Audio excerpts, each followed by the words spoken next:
Hello good evening friends. Scifi orbit में एक बार फिर से आप सभी का स्वागत है। पिछली क्लास में अपन ने प्रतिरोध और प्रतिरोधकता के बारे में डिटेल से पढ़ा था और आज अपन उनके ऊपर एक दो न्यूमेरिकल क्वेश्चन करेंगे और उनको पूरी तरह समझने की कोशिश करेंगे। तो चलिए बिना टाइम वेस्ट किए शुरू करते हैं आज की क्लास।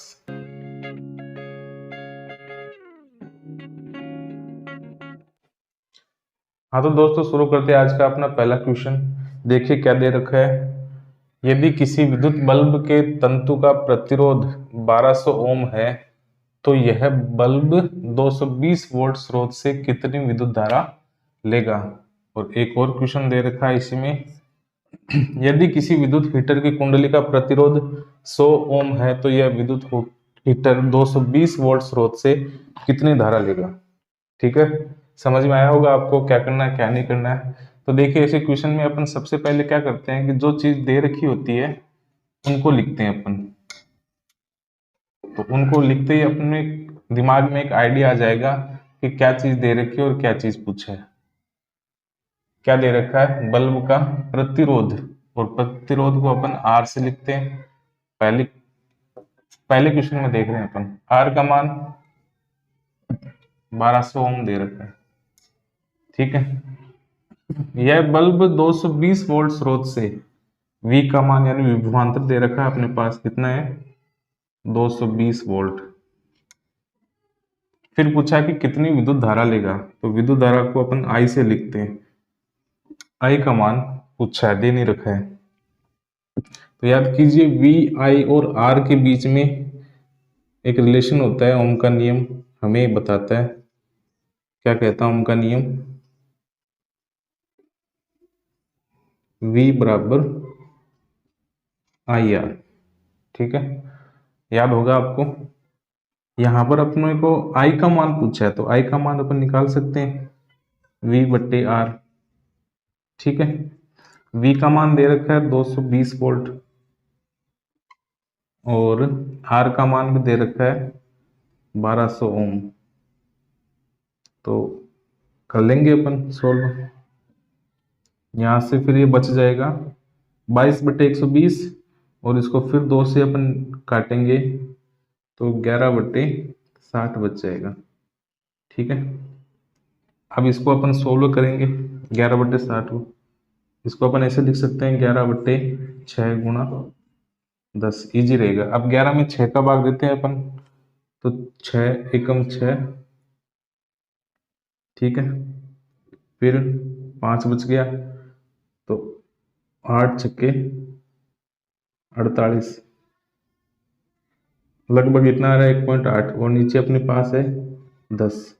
1.8 में फिर 10 का भाग देंगे तो इसका उत्तर आ जाएगा 0.18।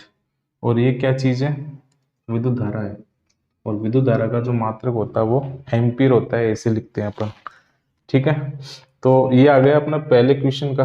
अब दूसरा क्वेश्चन करते हैं अपनी इधर ही,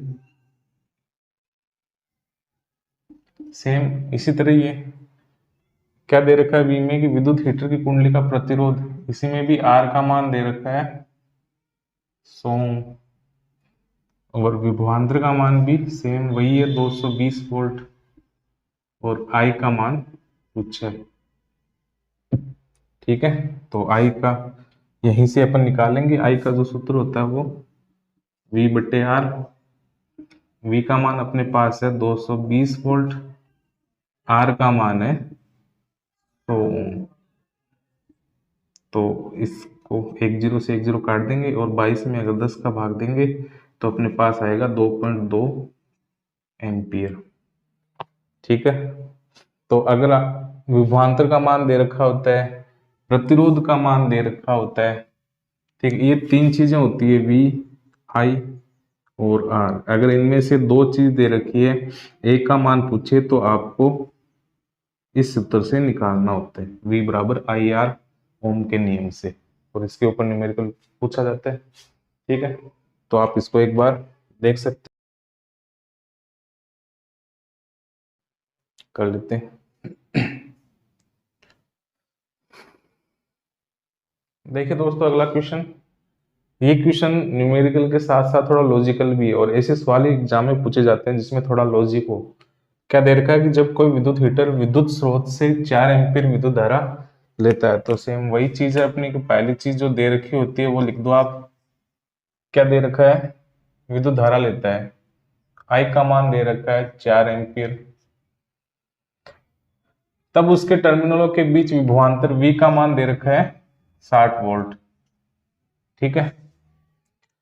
फिर पूछा है कि उस समय विद्युत हीटर कितनी विद्युत धारा लेगा जब विभवांतर को 120 वोल्ट तक बढ़ा दिया जाता है। तो इसमें देखिए थोड़ा सा कंडीशन चेंज हो गई है कि 60 वोल्ट पे एक हीटर हो वो 4 एम्पीयर की विद्युत धारा लेता है, तो 120 वोल्ट पे वो कितनी विद्युत धारा लेगा। तो देखिए आई का मान दे रखा है, वी का मान दे रखा है, तो पहले अपन को आर का मान निकालना पड़ेगा। ठीक है। आर का मान निकालने के लिए आपको पता ही है कि ओम का नियम कहता है V बराबर आई आर, और यहां से अगर अपन आर का मान निकालेंगे तो ये होता है V बटे आई।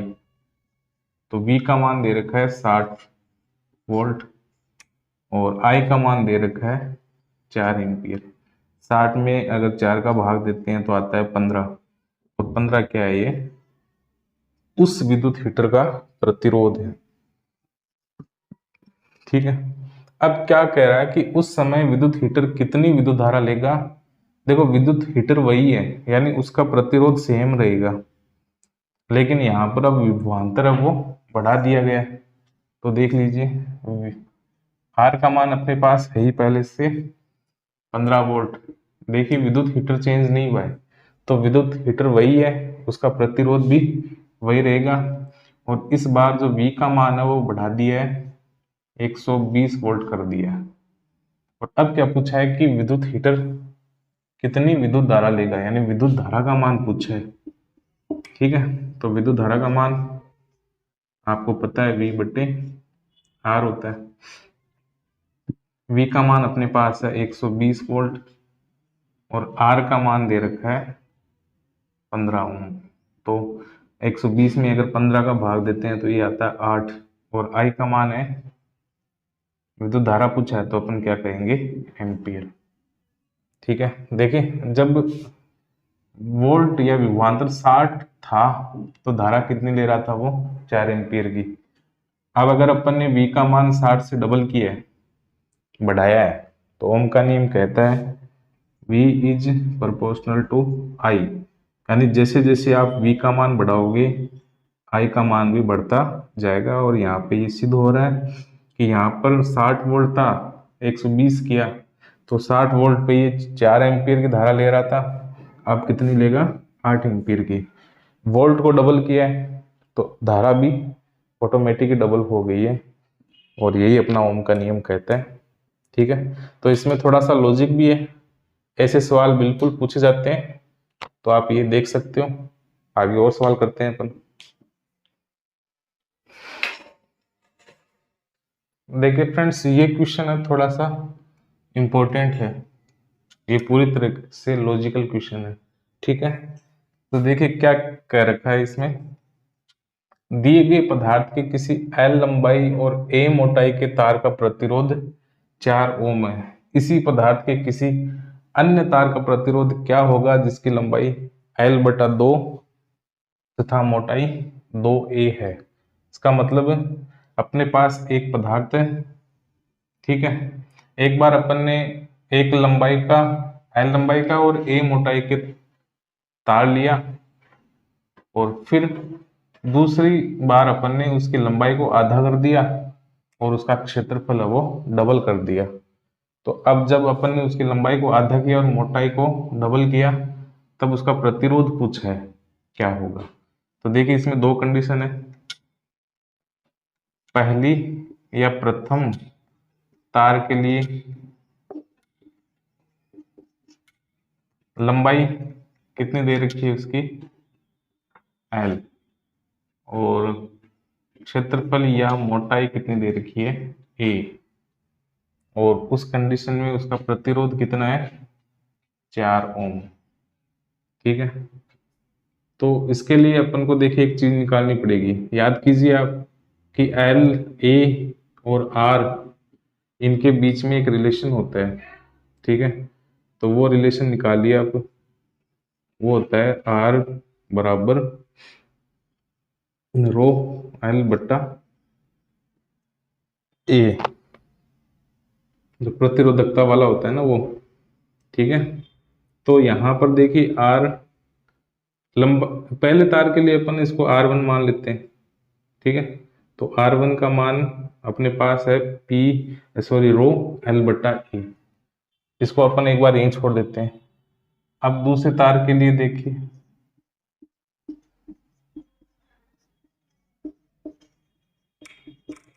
दूसरे तार के लिए अपन ने लंबाई को क्या किया, आधा कर दिया, यानी पहले L थी, अब अपन ने इसको आधी कर दी, और जो क्षेत्रफल था अपने पास वो हो गया 2a। ठीक है, तो इस कंडीशन में जो R2 का मान होगा, R का मान, प्रतिरोध का मान होगा 2, अपन इसलिए लगा रहे हैं क्योंकि दूसरा तार ले रहे हैं, तो इसका मान होगा L बट्टा 2। देखिए R का मान, R का सूत्र क्या होता है, रो L बट्टा ए, यहाँ पर R अपन R2 लगा रहे हैं। ठीक है, रो है ही, L का मान कितना है, L बट्टा 2, और A का मान कितना दे रखा है 2a। अपन इसको ऐसे लिख सकते हैं, रो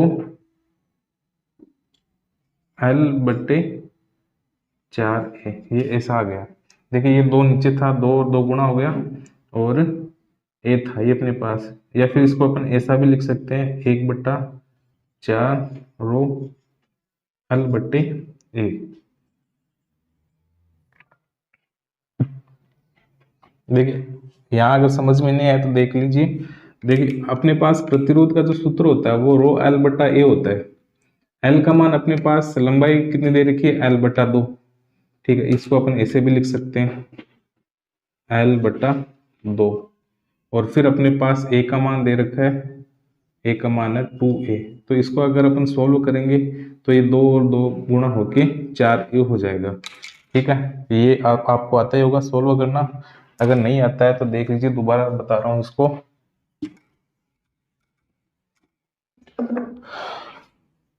ये प्रतिरोध का सूत्र होता है जब लंबाई, क्षेत्रफल और प्रतिरोधकता दे रखी होती है।